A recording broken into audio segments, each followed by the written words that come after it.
Good morning friends. આપણે 12 સાયન્સમાં દ્રાવણ ચેપ્ટરની અંદર પાક પગલી કરતા કરતા આગળ વધી રહ્યા છે.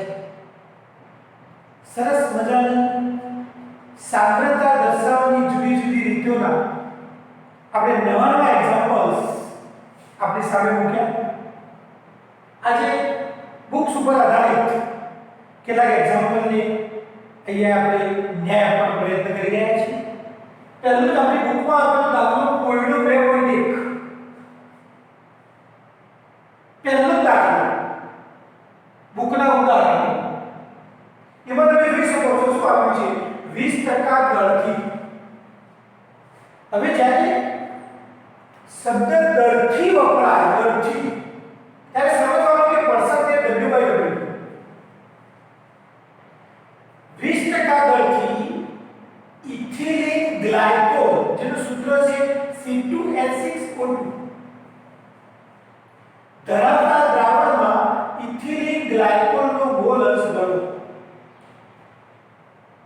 આપણે શોધવાનું છે. મોલસ કોનો શોધવાનો છે? Ethylene glycol.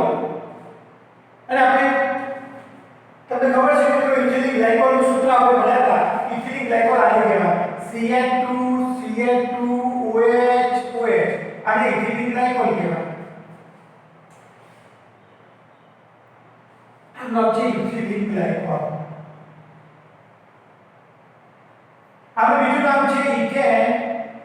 ઇથેન એટલે 1 અને 2 બે કાર્બન વાળો ઇથેન. ઇથેન 1,2 ડાયોન બીજું નામ છે ઇથેન 1,2 ડાયોન. એનું અણુસૂત્ર તમે જુઓ C2 આ C2 H 2 2 4 5 6 6H અને ઓક્સિજન 2 1 2. આ એનું અણુસૂત્ર છે. આ એનું બંધારણીય સૂત્ર છે. આપણે આનો મોલસ શોધવાનો છે. આને આપણે X શોધવાનો છે મોલસ. તો આપણે એનો મોલસ શોધવાનો પ્રયત્ન કરીએ તો 20% દળથી આપેલું છે. ચલો મોલસ શોધીએ આપણે. અહીંયા મિત્રો 20% W/W ઇથિલિન ગ્લાયકોલ નો અર્થ એ થાય કે શું અર્થ થાય? અર્થ એ થાય કે શું અર્થ થાય? એનો અર્થ એવો થાય કે 100 ગ્રામ દ્રાવણમાં 20 ગ્રામ ઇથિલિન ગ્લાયકોલ દ્રાવ્ય પદાર્થ એટલે કે ઇથિલિન ગ્લાયકોલ દ્રાવ્ય તરીકે કોણ છે? ઇથિલિન ગ્લાયકોલ ઓગળેલું છે. 20 ગ્રામ ઇથિલિન ગ્લાયકોલ ઓગળેલું છે. હવે મિત્રો ઇથિલિન ગ્લાયકોલનો આપણે અનુવાદ કરીએ. અહીંયાથી આપણે બે વસ્તુ માલુમ છે. એક તો ઇથિલિન ગ્લાયકોલ દ્રાવ્ય 20 ગ્રામ દ્રાવ્યનું વજન બરાબર 20 ગ્રામ. દ્રાવણનું વજન બરાબર 100 ગ્રામ. તો દ્રાવકનું વજન બરાબર 100 - 20 બરાબર 80 ગ્રામ. અને આપણે દ્રાવ્યનો અણુભાર જેને આપણે MW કહીએ છીએ કેટલો હોય દ્રાવ્યનો અણુભાર? MW જો દ્રાવ્ય તો દાખલા તરીકે C2H6O2 છે એનો અણુભાર આપણે ગણી જોઈએ તો 2 કાર્બન વત્તા 6 હાઇડ્રોજન વત્તા 2 ઓક્સિજન તો 2 12 + 6 1 + 2 16 તો 12 * 24 + 6 + 32 અને = 24 * 30 30 * 32 62. તો એનો અણુભાર છે 62 ગ્રામ પ્રતિ મોલ 62. અને દ્રાવકનો અણુભાર જો જોઈતો હોય દ્રાવકનો અણુભાર જેને આપણે પાણી કહીએ છીએ પાણીનો અણુભાર તો મિત્રો પાણીનો અણુભાર જોઈતો હોય તો પાણીનો અણુભાર 18 H2O 16 + 2 18. તો આપણને અહીંયા આટલી વસ્તુ ડેટા દ્રાવ્યનું વજન 20 ગ્રામ, દ્રાવણનું વજન 100 ગ્રામ, દ્રાવકનું વજન આમાંથી આ બાદ કરો એટલે 100 - 20 80 ગ્રામ, દ્રાવ્યનો અણુભાર 62, દ્રાવકનો અણુભાર એટલે કે પાણીનો અણુભાર 18. હવે આપણે શોધવાના છે ઇથિલિન ગ્લાયકોલ એટલે કે દ્રાવ્યનો મોલસ. તો દ્રાવ્યનો મોલસ અને દ્રાવ્ય એટલે કોણ? Ethylene glycol. Ethylene glycol is equal to દ્રાવ્યના મોલ ભાગ્યા કુલ મોલ. તો સૂત્ર છે દ્રાવ્યના મોલ ભાગ્યા કુલ મોલ. હવે મિત્રો દ્રાવ્યના મોલ એટલે કે દ્રાવ્યનું વજન ભાગ્યા અણુભાર એટલે કે દ્રાવ્યના મોલ ભાગ્યા દ્રાવ્યના મોલ પ્લસ દ્રાવકના mole and is equal to દ્રાવ્યના મોલ એટલે દ્રાવ્યનું વજન ભાગ્યા અણુભાર એટલે કે W2/M2 upon W2/M2 plus W1/M1 is equal to ચલો દ્રાવ્યનું વજન કેટલું છે 20 ગ્રામ 20 ભાગ્યા એનો અણુભાર કેટલું છે 62 ભાગ્યા 20/62 પ્લસ પાણીનો અણુભાર 18 છે અને પાણીનું વજન 80 છે 80/18. અને મિત્રો આટલાનું જો સાદું આપવામાં આવે તો આપણો એ જવાબ મળે છે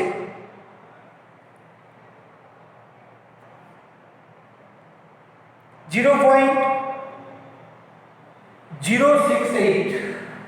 0.068 આ કોનો આવ્યો? દ્રાવ્યનો મોલસ H2 આવ્યો.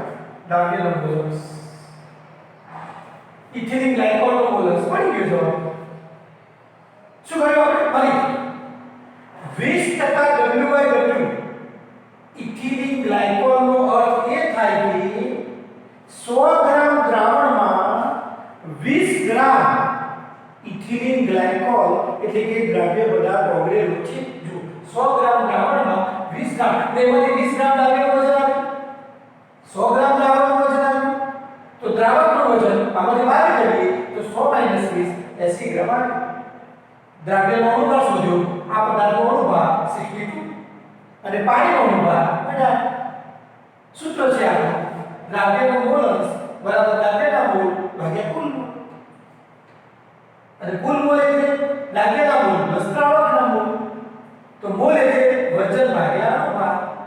આ દ્રાવ્યનું વજન ભાગ્યા અણુભાર, દ્રાવકનું વજન ભાગ્યા અણુભાર. એમાં આપણે કિંમત મૂકી દીધી 20/62 ભાગ્યા 20/62 પ્લસ 80/18 અને એનો આન્સર આવ્યો 0.068. જો મિત્રો આપણે દ્રાવકનો મોલસ જોઈતો હોય, આમાંથી આપણે દ્રાવકનો મોલસ જોઈતો હોય તો દ્રાવકનો મોલસ જેને આપણે x1 કહીએ છીએ પાણીનો મોલસ બરાબર 1 - x2 બરાબર 1 - 0.068 અને 1 માંથી આપણે જો 0.068 બાદ કરીએ તો જવાબ મળે છે 0.932 0.932.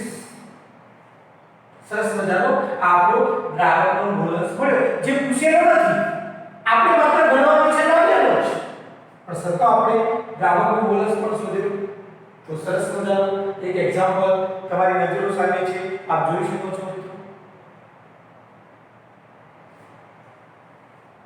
બીજો દાખલો કોયડા નંબર 2.2.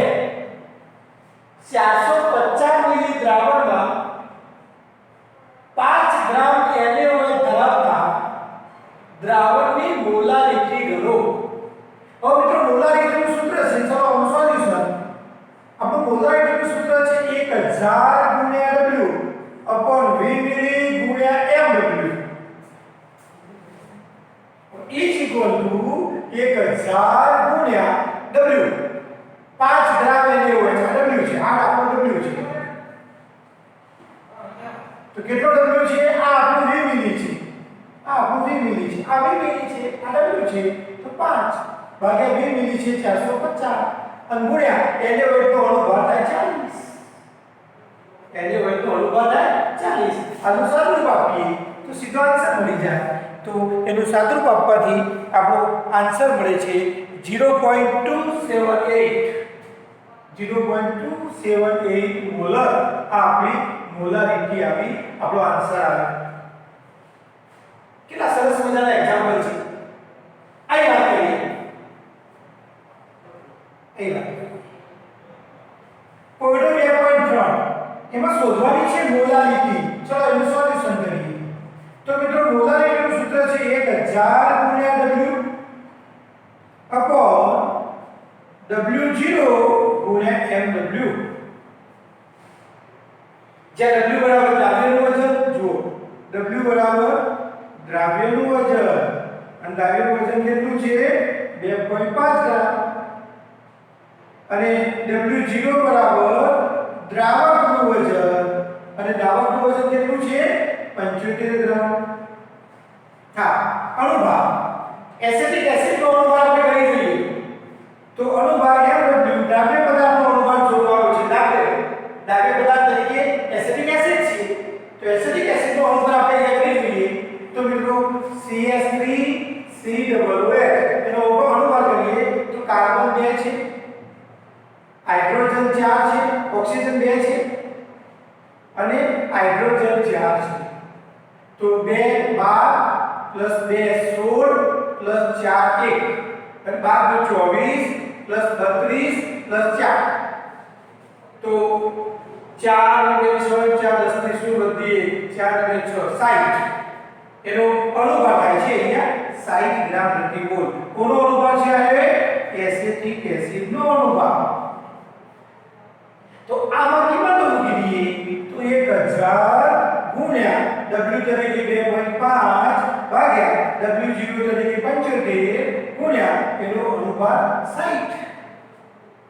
અને મિત્રો જો સાદુરૂપ આપવામાં આવે તો આપણો આન્સર મળે છે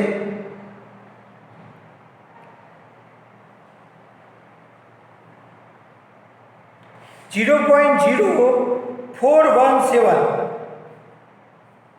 0.0417 મોલર આ આપણી મોલારિટી મળી. આનું સાદુરૂપ તમે કેલ્ક્યુલેટર દ્વારા આપો તો એનો આન્સર મળે છે 0.0417 મોલર. કેટલા સરસ મજાના ત્રણ એક્ઝામ્પલ આપણી નજરો સામે છે. કોયડા નંબર 2.1, કોયડા નંબર 2.2, કોયડા નંબર 2.3. આ સરસ મજાના આન્સર આપણી નજરો સામે રમતા થઈ ગયા છે મિત્રો. સરસ મજા. તમે એકવાર નજર કરી દો કેવી રીતે એક્ઝામ્પલ કર્યા.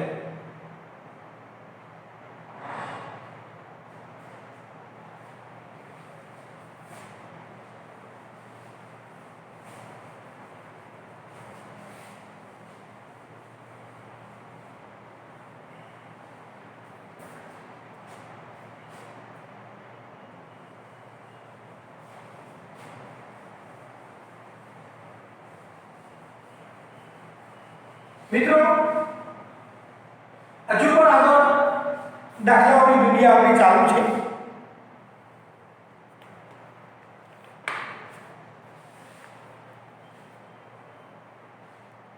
લખાણ સંબંધિત એકાદ દાખલો જોઈએ. નીચેના દરેક દ્રાવણની મોલારિટી ગણો. ચલો લખાણ સંબંધિત દાખલા. અને હું તમને ગણાવવા જઈ રહ્યો છું 2.3. નીચેના દરેક દ્રાવણની મોલારિટી ગણો. દરેક દ્રાવણની મોલારિટી ગણો. આપણે મોલારિટી ગણવાની છે. મોલારિટી ગણો. એમાં શું આપેલું છે આપણને 3.4 લિટર દ્રાવણમાં 30 ગ્રામ. નંબર 1 3.4 લિટર દ્રાવણમાં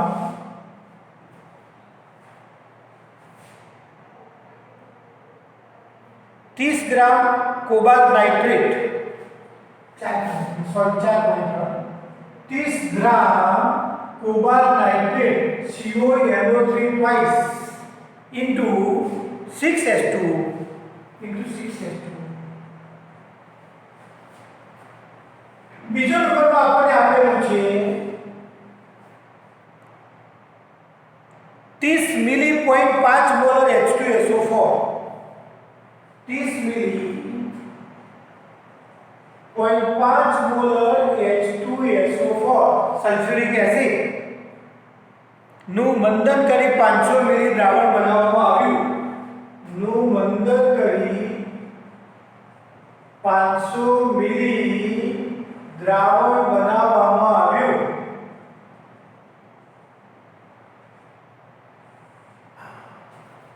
આ બંનેની આપણે મોલારિટી શોધવા માંગીએ છીએ એક છે આપણા 4.3 લિટર દ્રાવણમાં 30 ગ્રામ કોબાલ્ટ નાઇટ્રેટ એક આનું સોલ્યુશન અને મિત્રો આનું સોલ્યુશન બે દાખલાઓનું સોલ્યુશન આપણે આપવા માંગીએ છીએ સરસ મજાના બંને દાખલા આપણી નજરો સામે છે પહેલું તો કોબાલ્ટ નાઇટ્રેટનો અણુભાર કેટલો થાય CONO3 twice into 6S2 નો અણુભાર એનું મોલેક્યુલર વેઇટ આ પદાર્થનું મોલેક્યુલર વેઇટ કેટલું થાય તો એનું મોલેક્યુલર વેઇટ છે મિત્રો ઘેર જઈને તમે ટ્રાય કરી શકો ગણવાનો 291 એનું મોલેક્યુલર વેઇટ છે 291 ગ્રામ પ્રતિ મોલ આનો અણુભાર હવે આપણું મોલારિટીનું સૂત્ર છે મોલારિટી બરાબર 1000 ગુણ્યા W upon V મિલી ગુણ્યા mW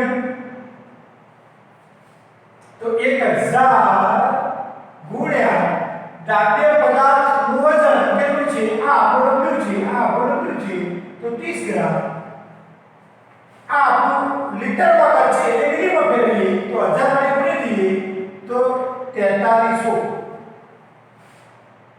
અને ગુણ્યા એનો અણુભાર છે 291 અને આનું સાદું આપીએ તો મિત્રો આન્સર મળે છે 0.023 મોલર આ આપણી મોલારિટી આવી ગઈ ઘેર જઈને તમે આનો અણુભાર ગણવાનો ટ્રાય કરજો આનો પરમાણુ ભાર ગુણ્યા 2 આનો પરમાણુ ભાર ગુણ્યા 6 અને પાણીનો 18 ગુણ્યા 6 આ બધાનો સરવાળો કરશો એટલે એનો આન્સર આવશે 291 જે આપણે અહીંયા અણુભાર તરીકે મૂકેલા છે આ આપણું W છે આ આપણું ml છે લિટર ml માં લિટર ને મિલીલીટરમાં ફેરવ્યા કેટલો સરસ મજાનો આપણો આન્સર હવે બીજું છે 30 મિલીલીટર 0.5 મોલર H2SO4 નું બંધન કરી 500 મિલી દ્રાવણ બનાવવામાં આવ્યું તમે જો ધારો કે આપણી પાસે એક બીકર છે આ બીકર છે આ બીકરની અંદર 30 મિલીલીટર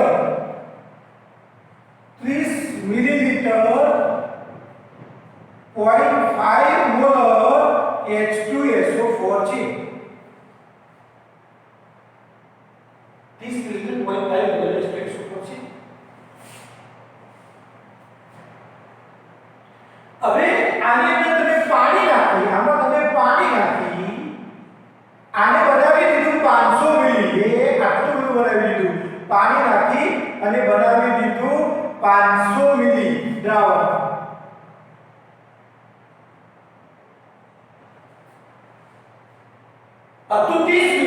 હતું 30 મિલી બનાવી 500 મિલી આપેલી છે મોલારિટી તો મિત્રો આપણું જ્યારે દ્રાવણમાં પાણી ઉમેરીને બંધન કરવામાં આવે તો એક સરસ મજાનું સૂત્ર આપણે યાદ રાખીએ ખાસ M1V1 M2V2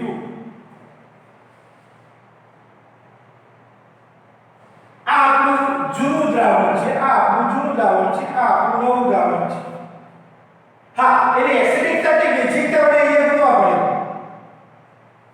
તો આપણને ખ્યાલ આવે અથવા તો મોલારિટીને પહેલા નંબરિટીમાં ફેરવવા પડે તો પહેલું કામ આપણે કરીએ પછી સૂત્ર મૂકીએ તો આપણું પહેલું કામ આ જે મોલર દ્રાવણ છે એને નોર્મલ દ્રાવણમાં ફેરવીએ તો આપણને ખબર છે મિત્રો કે નોર્માલિટી બરાબર મોલારિટી ગુણ્યા એસિડિકતા કે બેઝિકતા તો આપણી મોલારિટી 0.5 છે ગુણ્યા એની એસિડિકતા 2 થાય તો એક નોર્મલ દ્રાવણ કહેવાય એક નોર્મલ H2SO વાળું દ્રાવણ કહેવાય અને હવે તમે સૂત્ર વાપરી શકો N1V1 બરાબર N2V2 N1V1 બરાબર N2V2 પહેલા નોર્માલિટી શોધીશું આ આપણું જૂનું દ્રાવણ આ આપણું નવું દ્રાવણ ચલો જૂના દ્રાવણની નોર્માલિટી કેટલી હતી 0.5 આપણું મોલારિટી આપેલી પાસે અને મોલારિટી આપણે નોર્માલિટી આપેલી એક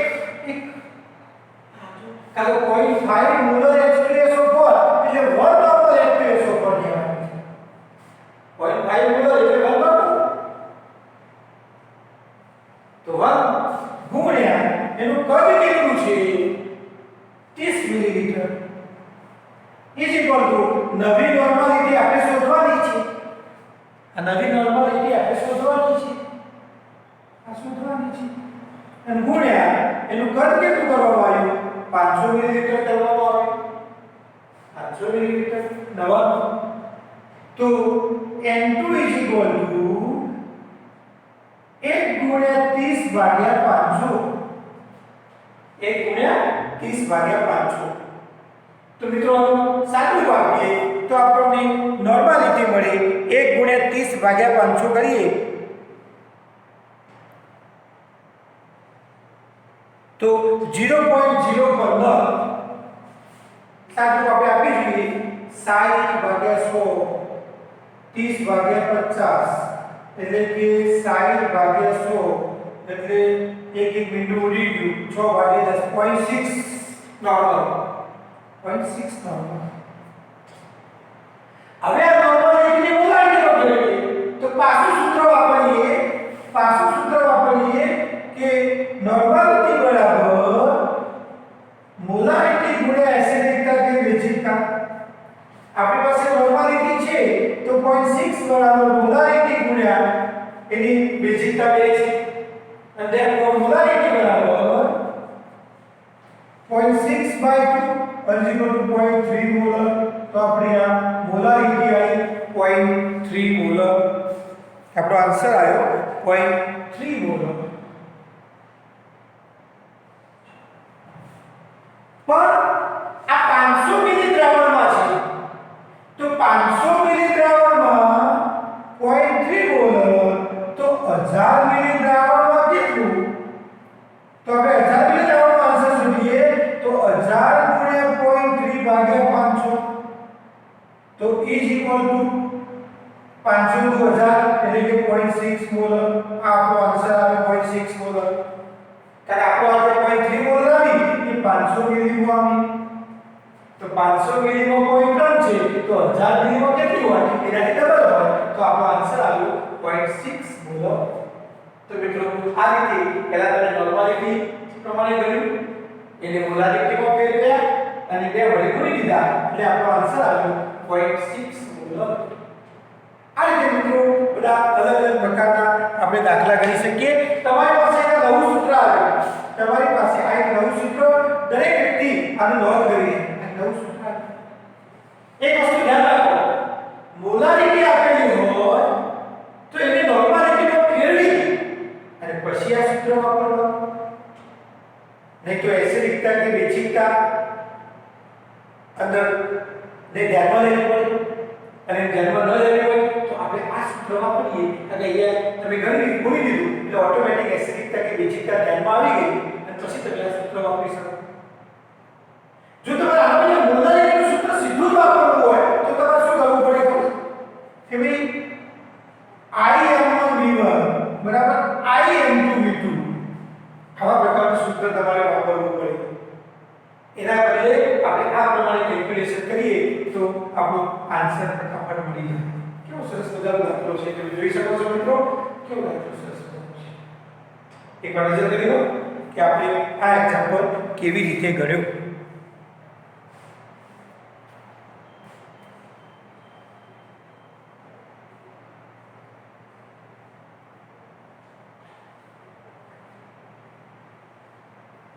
चलो लखाण संबंधित दाखलाओ 2.3 આપણે ગયો હજુ પણ લખાણ સંબંધિત એકા દાખલો કરીએ 2.4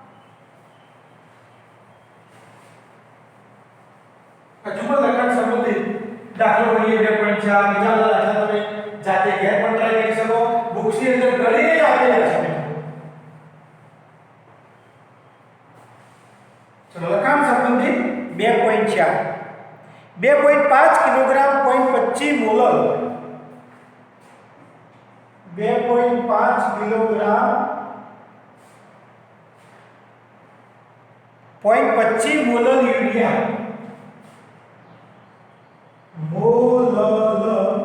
યુરિયા અને મિત્રો યુરિયાનું સૂત્ર છે Na2CO Na2 નું દ્રાવણ બનાવવા માટે યુરિયાનું દળ શોધો. નું દ્રાવણ બનાવવા માટે યુરિયાનું દળ શોધો. આવો સરસ મજાનો એક્ઝામ્પલ આપણે નજરો સામે છે. શું છે દાખલામાં 2.5 કિલોગ્રામ 0.25 મોલ એટલે સ્મોલ m યુરિયાનું સૂત્ર છે Na2CO Na2 યુરિયા એમાઇડ સમૂહ ધરાવતો પદાર્થ Na2CO Na2 આ સમૂહ એમાઇડ છે.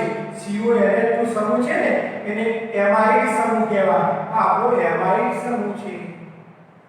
એમાઇડ સમૂહ તો આવો એમાઇડ સમૂહ ધરાવતો જે પદાર્થ છે યુરિયા એનું આપણે શોધવાનું છે દળ. આપણે આપ્યું શું છે 2.5 કિલોગ્રામ 0.25 મોલ યુરિયા. હવે આપણે આમાંથી મોલારિટી આપણે આપીએ 0.25 દ્રાવકનું વજન 2.5 કિલોગ્રામ આપ્યું છે 2.5 કિલોગ્રામ.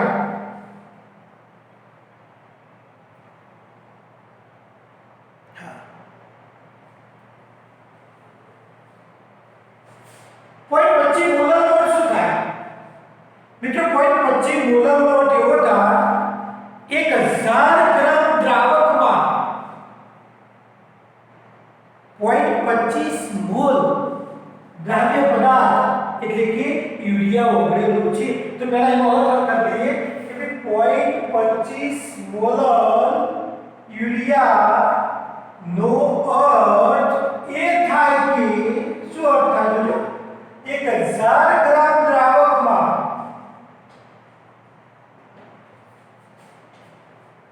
2.5 ગ્રામ યુરિયા ઓગળેલો છે મોલ અથવા ગ્રામ.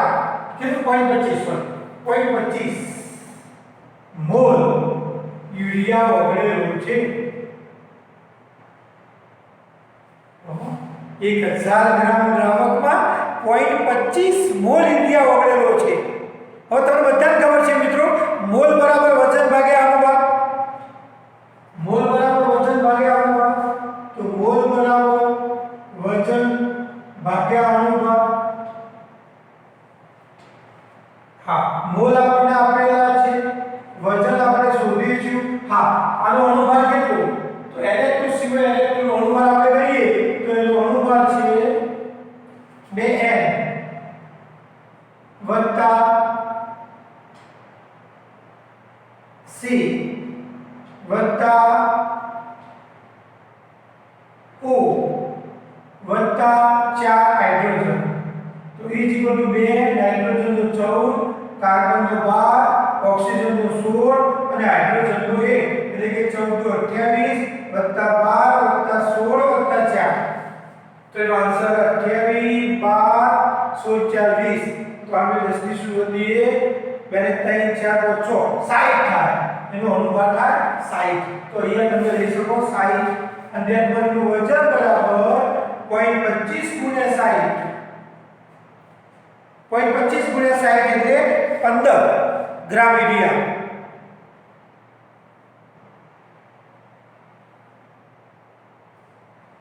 15 ગ્રામ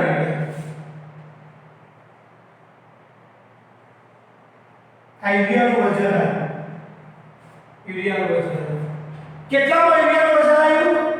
1000 પ્લસ 15 ગ્રામ. 1000 એટલે દ્રાવણનું વજન કેટલું થાય તો દ્રાવણનું વજન બરાબર દ્રાવકનું વજન વત્તા દ્રવ્યનું વજન તો આપણો દ્રાવક છે 1000 અને દ્રવ્ય છે આ દ્રવ્યનું વજન આવ્યું આપણું 15 તો therefore દ્રાવણનું વજન બરાબર દ્રાવકનું વજન 1000 વત્તા દ્રવ્યનું વજન 15 બરાબર 1015 ગ્રામ. હવે તમે જુઓ મિત્રો 1015 ગ્રામમાં 15 ગ્રામ યુરિયા. હવે 1015 ગ્રામ દ્રાવણમાં 15 ગ્રામ યુરિયા છે તો 2.5 કિલોગ્રામ એટલે કેટલા ગ્રામ થાય 2500 ગ્રામ 2500 ગ્રામ દ્રાવણમાં કેટલું યુરિયા તો એ જ ઇક્વલ ટુ 15 ગુણ્યા 2500 ભાગ્યા 1015 અને એનું મિત્રો સાદુરૂપ આપવામાં આવે તો 37.95 ગ્રામ 36.95 ગ્રામ જવાબ આપણો આન્સર આવી ગયો 36.95 ગ્રામ. શું કરી ફરીથી એકવાર 0.25 મોલર યુરિયાનો અર્થ એ થાય કે આનો અર્થ 1000 ગ્રામ દ્રાવકમાં 0.25 મોલ યુરિયા ઓગળેલો છે 0.25 મોલ યુરિયા ઓગળેલો છે. હવે મોલ બરાબર વજન ભાગ્યા therefore મોલની કિંમત મૂકી વજન શોધવાનું છે અણુભાર 60 આપણે ગણીને બતાવ્યો એનો અણુભાર આપણે ગણીને 60 બતાવ્યો તો એનું વજન શોધ્યું તો એ વજન આવ્યું 15 ગ્રામ. આ કોનું આવે વજન દ્રાવ્ય. હવે દ્રાવકનું વજન તો આપણી પાસે 1000 છે તો દ્રાવણનું વજન શોધવું હોય તો એનો સરવાળો કરવો પડે તો 1000 + 15 એટલે કે 1015 ગ્રામ. હવે અહીંયા 1015 ગ્રામ દ્રાવણમાં 15 ગ્રામ યુરિયા તો 2500 ગ્રામ 2.5 કિલોગ્રામ એટલે 2500 ગ્રામ દ્રાવણમાં કેટલા ગ્રામ યુરિયા એટલે આપણો જવાબ આવ્યો 37.95 ગ્રામ એ આપણો આન્સર આવ્યો. કેટલું સરસ મજાનો દાખલો છે. દાખલાને આમ ફેરવતા તમને આવી જાય તો ઓટોમેટિક દરેક દાખલાનો આન્સર આપણી નજરો સામે રમતો થઈ જાય. કેટલા સરસ મજાના એક્ઝામ્પલ છે જો.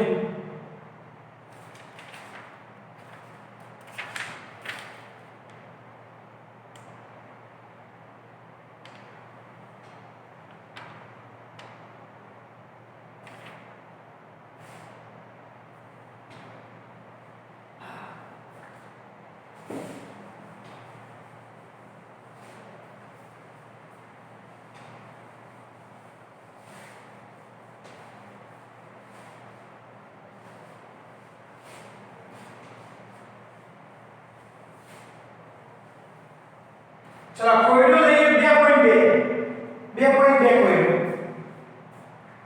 30% દરથી બેન્ઝીન ધરાવતા કાર્બન ટેટ્રાક્લોરાઇડ દ્રાવણમાં બેન્ઝીનનો મોલસ ગણો.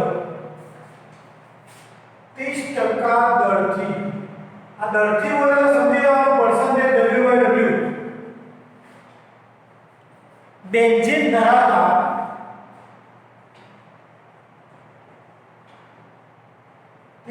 દરથી બેન્ઝીન ધરાવતા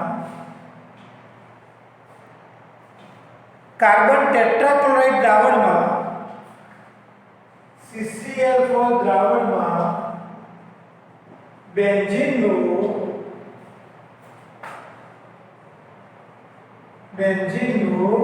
મોલ અંશ ગણો.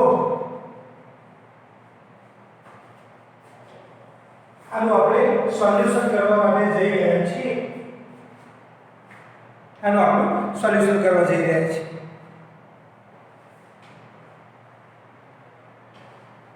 હવે 30% દરથી 30% W/W બેન્ઝીન તો પહેલી વાત તો એ કે 30% W/W બેન્ઝીન નો અર્થ એ થાય કે શું અર્થ થાય તો નો અર્થ એ 100 ગ્રામ દ્રાવણમાં 30 ગ્રામ બેન્ઝીન દ્રાવ્ય થયેલ છે 100 ગ્રામ દ્રાવણમાં 30 ગ્રામ બેન્ઝીન દ્રાવ્ય થયેલ છે and therefore દ્રાવણનું વજન બરાબર 100 ગ્રામ દ્રાવ્યનું વજન એટલે કે બેન્ઝીનનું વજન બરાબર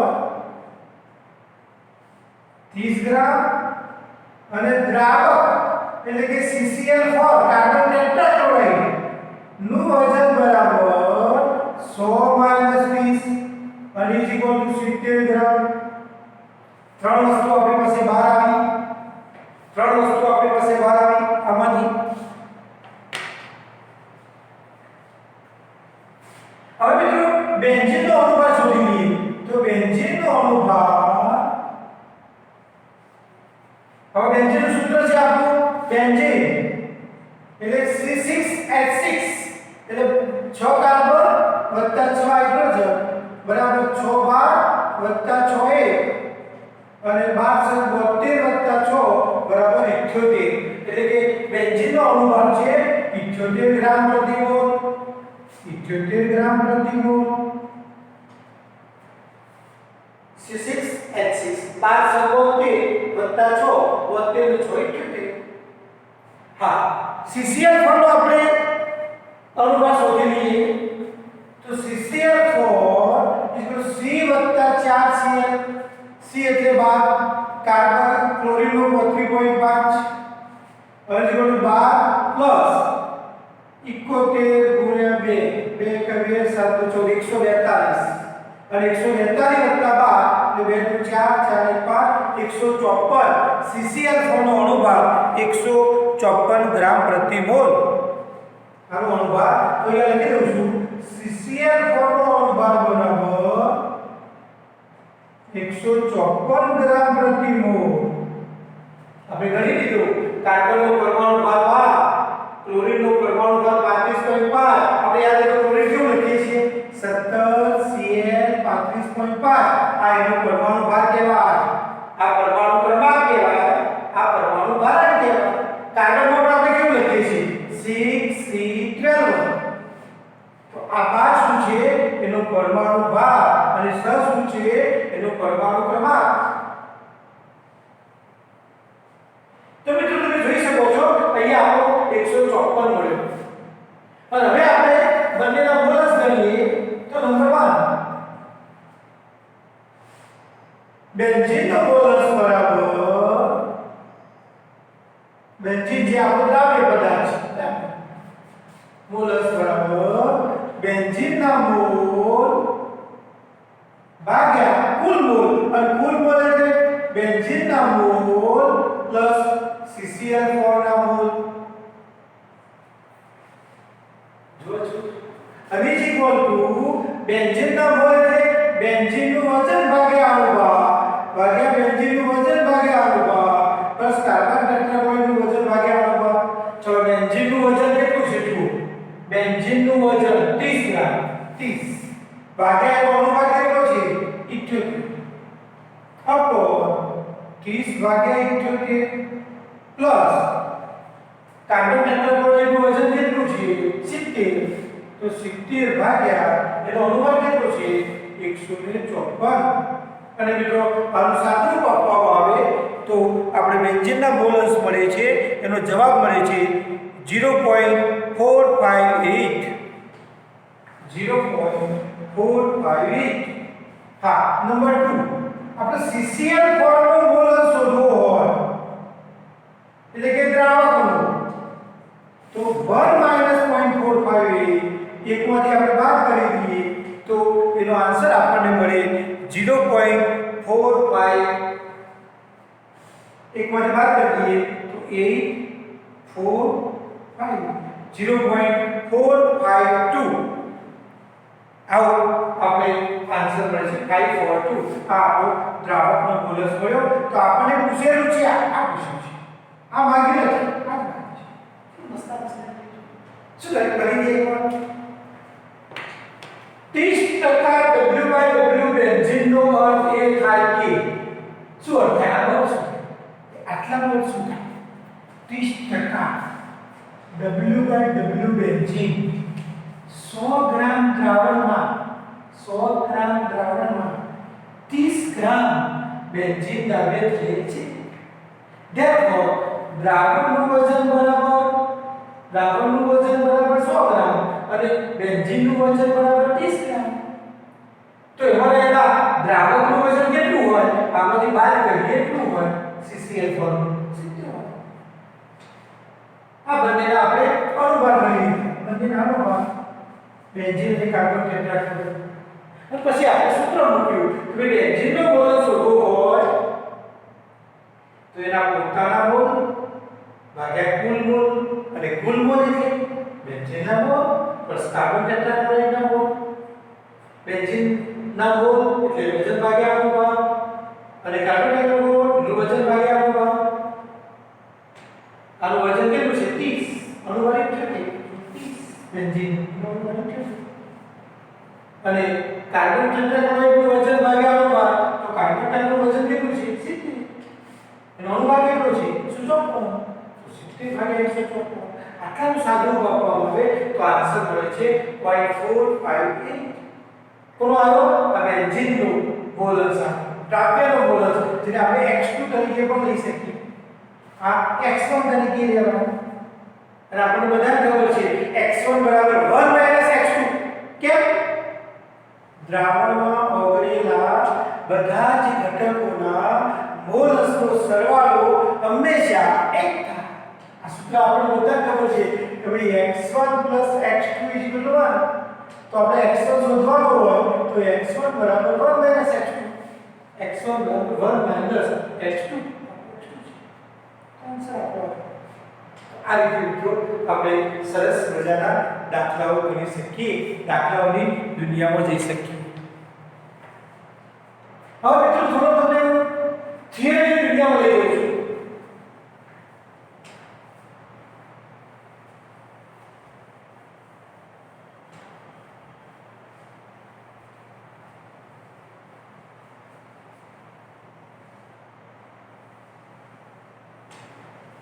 હવે હું તમને થોડો થિયરીની દુનિયામાં લઈ જઉં છું.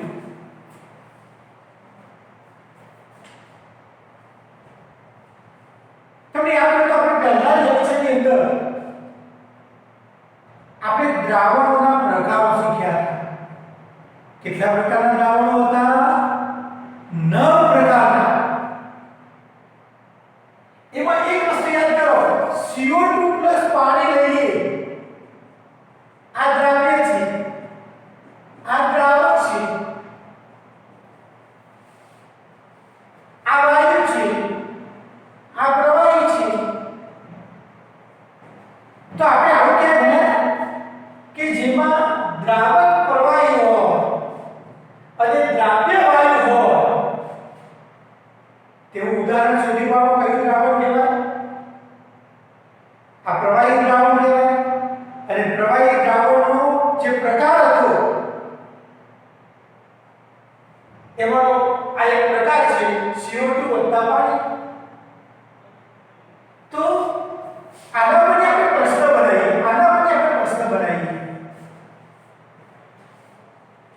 પ્રવાહી દ્રાવક પ્રશ્ન બનાવીએ આપણે. પ્રવાહી દ્રાવક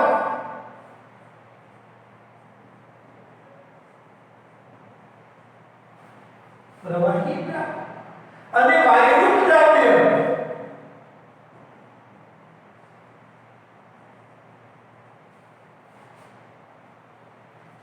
હોય તેવા દ્રાવણ ઉપર અસર કરતા પરિબળો સમજાવો.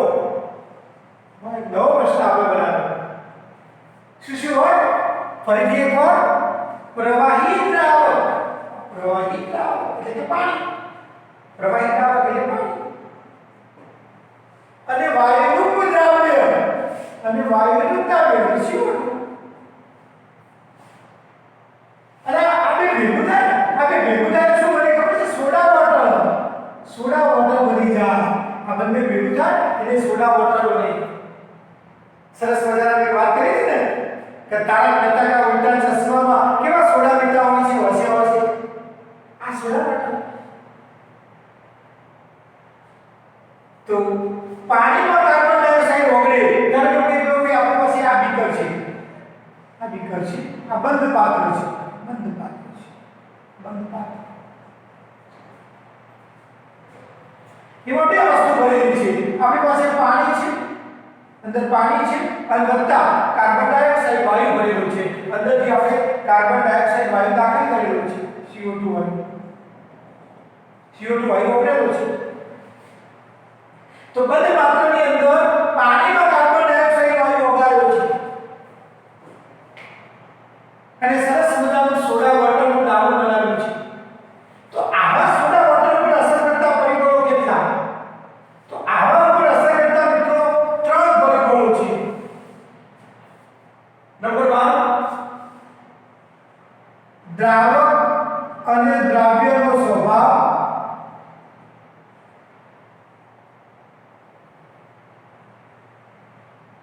દ્રાવક એટલે કે પાણી અને દ્રાવ્ય એટલે કે CO2 આનો સ્વભાવ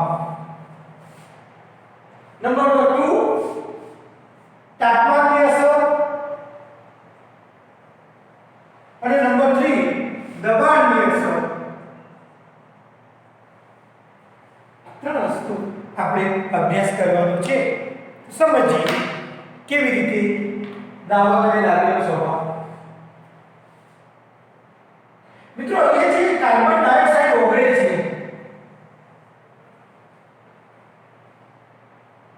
એ કેવો વાયુ છે તો એના સ્વભાવ પર પણ આધાર રાખે કે કાર્બન ડાયોક્સાઇડ વાયુ જે અંદર ઓગળે છે એ વાયુનો સ્વભાવ કેવો છે તમે જે પાણી લીધું છે જેમાં ઓગાળો છો એ પાણી કેવું છે દ્રાવક કેવો છે ધ્રુવીય છે અધ્રુવીય છે કેવો દ્રાવક છે આ ઓગાળનાર પદાર્થ કેવો છે પ્રવાહીકરણ પામી શકે તેવો છે કાયમી વાયુ છે કેવા પ્રકારનો વાયુ છે તો મિત્રો આ જે વાયુ છે CO2 વાયુ છે અને વાયુ બે પ્રકારના હોય વાયુ બે પ્રકારના એક કાયમી વાયુ હોય અને બીજો પ્રવાહીકરણ પામી શકે તેવો વાયુ હોય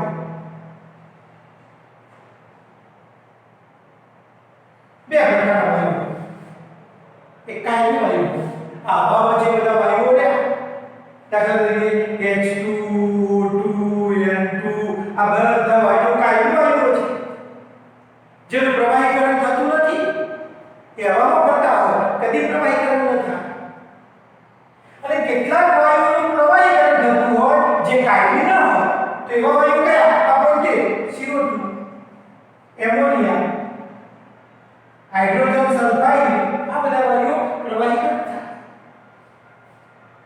આવા કાયમી જે વાયુઓ છે એ કાયમી વાયુઓ પાણીમાં ઓછા દ્રાવ્ય થાય યાદ રાખજો પાણીમાં ઓછા ઓગળે ઉપર જે વાયુ ફરે છે તે આપણે જે શ્વાસમાં લઈએ છીએ તે ઓક્સિજન એ પાણીમાં ઓછો ઓગળે તો શેમાં વધારે ઓગળે એ ઇથેનોલમાં વધારે ઓગળે ઇથેનોલમાં વધુ દ્રાવ્ય થાય કાયમી વાયુનો આ ગુણધર્મ છે કાયમી વાયુની આ પ્રોપર્ટી છે એનો ગુણધર્મ છે કે પાણીમાં ઓછા ઓગળે પણ દારૂની અંદર ઇથેનોલમાં વધારે ઓગળે એ જ રીતે આ બધા વાયુઓ એ વાયુઓ પાણીમાં વધુ ઓગળે કારણ પાણીમાં વધુ દ્રાવ્ય હોય તો જ એનું પ્રવાહીકરણ થાય ને તો ઇથેનોલમાં ઓછા ઓગળે ઇથેનોલમાં ઓછા દ્રાવ્ય જો આ પાણીમાં ઓછા દ્રાવ્ય હતા આ પાણીમાં વધુ દ્રાવ્ય છે આ ઇથેનોલમાં વધુ દ્રાવ્ય હતા આ ઇથેનોલમાં ઓછા દ્રાવ્ય છે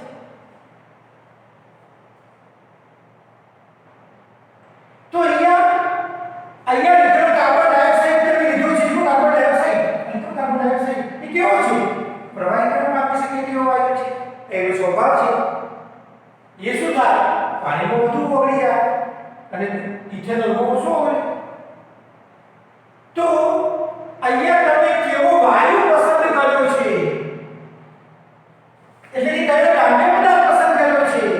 એના સ્વભાવ ઉપર પણ આધાર રાખે. એનો સ્વભાવ કાયમી છે, એનો સ્વભાવ પ્રવાહીકરણ પામે કેવો છે, કેવો સ્વભાવ છે, તો એના સ્વભાવ પર પણ એનો આધાર છે. જો કાયમી વાયુ હોય તો પાણીમાં ઓછા વપરાય. દાખલા તરીકે પાણી લીધું હોય તો પાણીમાં ઓછા વપરાય. દાખલા તરીકે પાણી લીધું હોય તો પાણીમાં ઓછા વપરાય. પણ દાખલા તરીકે ઇથેનોલ લીધો હોય તો એમાં વધુ દાખલા થઈ જાય. પણ જો CO2 જેવો વાયુ હોય તો પાણીમાં વધુ દ્રાવ્ય થાય, કારણ કે એનું પ્રવાહીકરણ થાય છે. પણ દ્રાવક તરીકે તમે ઇથેનોલ લો તો ઇથેનોલમાં ઓછો દ્રાવ્ય થાય. તો મિત્રો અહીંયા તમે જે દ્રાવક લો છો, દ્રાવક પાણી, ઇથેનોલ વગેરે, અને અહીંયા તમે વાયુ લો છો, બે પ્રકારના વાયુ, કાયમી અને પ્રવાહીકરણ, તો એના સ્વભાવ ઉપર પણ તમારો દ્રાવ્યતાનો આધાર છે. દ્રાવ્યતાનો આધાર. તો અહીંયા દ્રાવ્યતાનો આધાર બે વસ્તુ પર છે, દ્રાવકનો સ્વભાવ અને દ્રાવ્યનો સ્વભાવ. દ્રાવ્યના બે પ્રકારના સ્વભાવ હોય, કાયમી વાયુઓ હોય, પ્રવાહીકરણ પામી શકે છે. કાયમી વાયુઓ પાણીમાં ઓછા વપરાય, ઇથેનોલમાં વધુ વપરાય, અને પ્રવાહીકરણ પામી શકે તેવા વાયુ પાણીમાં વધુ વપરાય, ઇથેનોલમાં ઓછા વપરાય. આ બંને દ્રાવક છે. હવે વાત કરીએ મિત્રો તાપમાનની અસર. તાપમાનની અસર. હવે સમજી લો કે આપણી પાસે આ વાયુ ભરેલો છે બંધ પાત્રમાં. બંધ પાત્રમાં વાયુ ભરેલો છે, કાર્બન ડાયોક્સાઇડ છે. હવે તમે નીચેથી તાપમાન વધારે, આ નીચેથી બંધ સળગાવી અને તાપમાન વધારે. હાલ રૂમ ટેમ્પરેચર આપણે ડાઉન બનાવ્યું, અને એમાં તમે તાપમાન વધારી 25 ડિગ્રીમાંથી 30, 40, 50, 60 ડિગ્રી લઈ ગયા તો શું થાય? અંદર રહેલો કાર્બન ડાયોક્સાઇડ વાયુ થોડો ઉડી જાય, હવામાં જાય. બીકર જે બંધ પાત્ર છે એ બંધ પાત્રમાંથી હવામાં જાય તો શું થાય? અંદર ઓગળેલા કાર્બન ડાયોક્સાઇડની દ્રાવ્યતા ઘટી જાય. તો તાપમાન વધારીએ, અહીંયા વસ્તુ જો T વધે તો CO2 ની દ્રાવ્યતા ઘટે.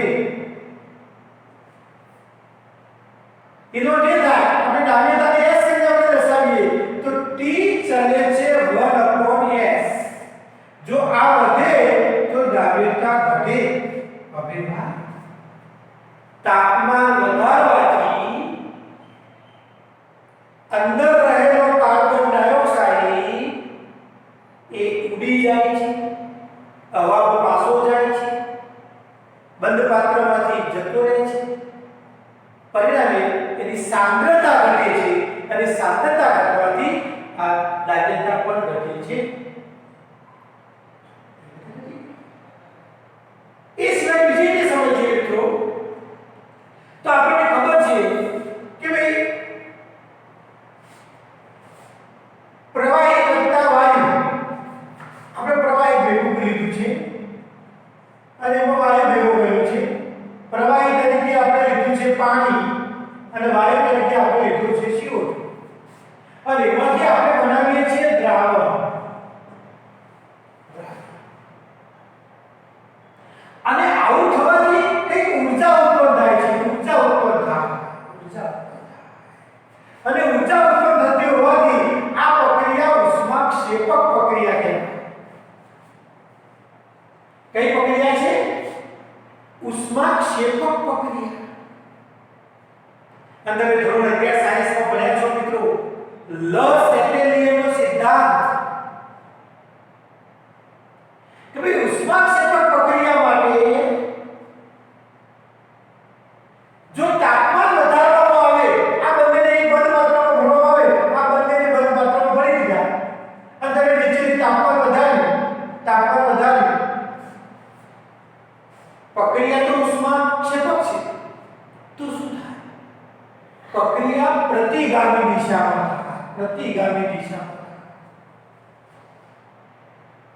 અને જો પ્રક્રિયા પ્રતિગામી દિશામાં થાય તો શું થાય?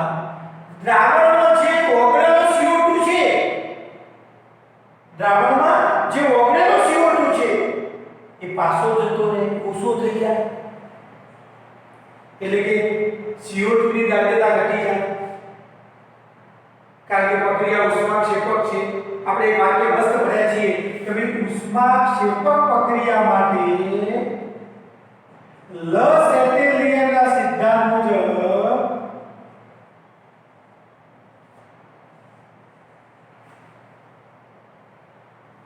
જો તાપમાન વધે તો પ્રક્રિયા પ્રતિગામી દિશામાં થાય આ આપણે ધોરણ 11 સાયન્સમાં ભણી રહ્યા છીએ ઉષ્માક્ષેપક પ્રક્રિયા માટે લસેટેલિયનના સિદ્ધાંત મુજબ તાપમાન વધે તો પ્રક્રિયા પ્રતિગામી દિશામાં થાય પ્રતિગામી દિશા આ પુરોગામી આ પ્રતિગામી અને પ્રતિગામી દિશામાં થાય તો નિપજોનું પ્રમાણ ઘટે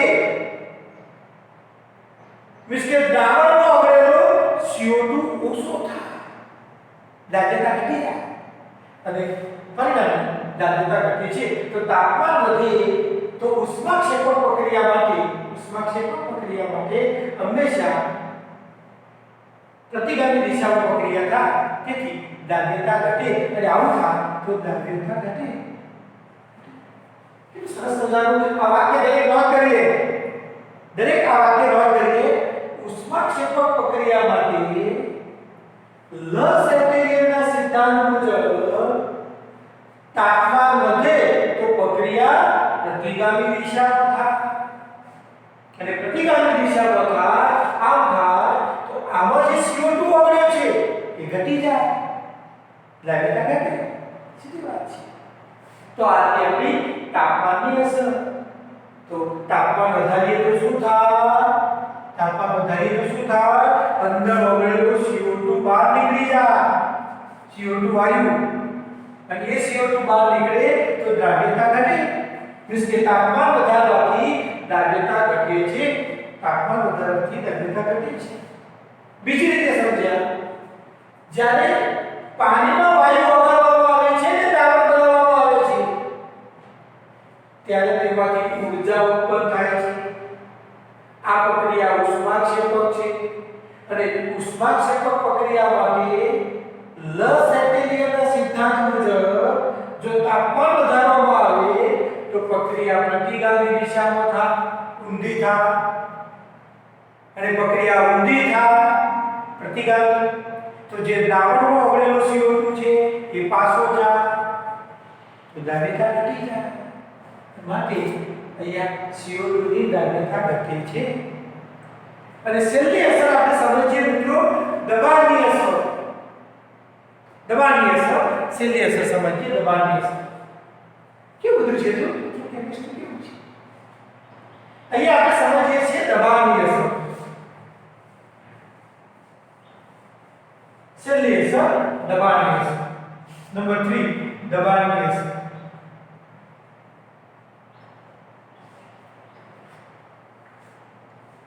એ સમજવા માટે હું એક પાત્ર દઉં મિત્રો ધારો કે આપણી પાસે આ પાત્ર છે બંધ પાત્ર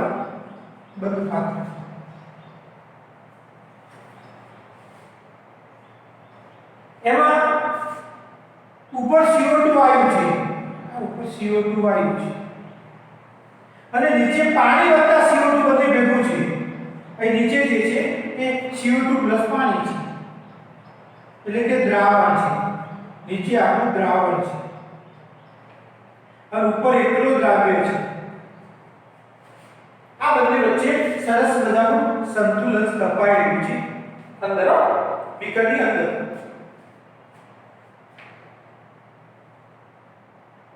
હવે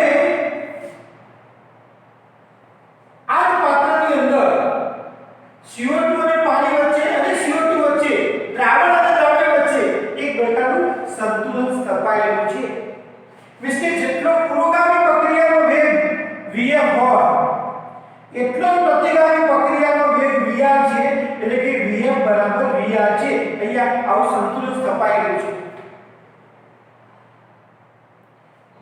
ફોરવર્ડિંગ વેલોસિટી રિવર્સિબલ વેલોસિટી એટલે ફોરવર્ડિંગ વેલોસિટી પુરોગામી પ્રક્રિયાનો વેગ અને પુરોગામી પ્રક્રિયાનો વેગ આને કહેવાય પ્રતિગામી પ્રક્રિયાનો વેગ.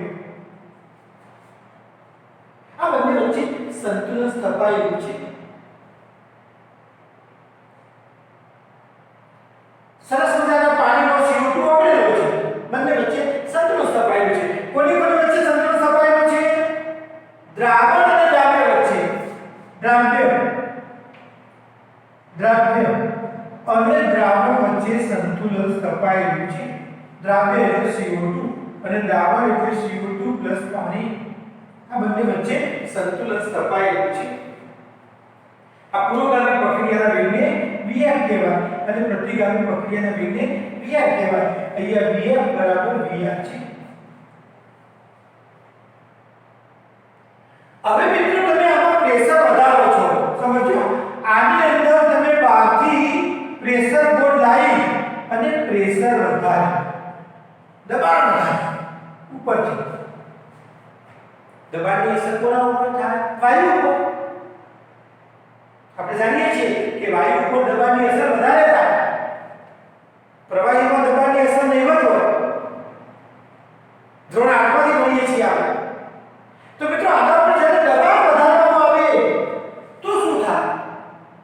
તો CO2 અંદર જે ઓગળ્યો હતો, ઉપર જે રખડતો હતો, દ્રાવણની ઉપર જે રખડતો હતો CO2, ફરતો હતો, ઘૂમતો હતો, એ રખડેલ CO2 વધારે ઓગળી જાય, રખડતો બંધ થાય, દ્રાવણમાં વધારે CO2 ઓગળે, સંતુલન તૂટી જાય. આ જૂનું સંતુલન તૂટી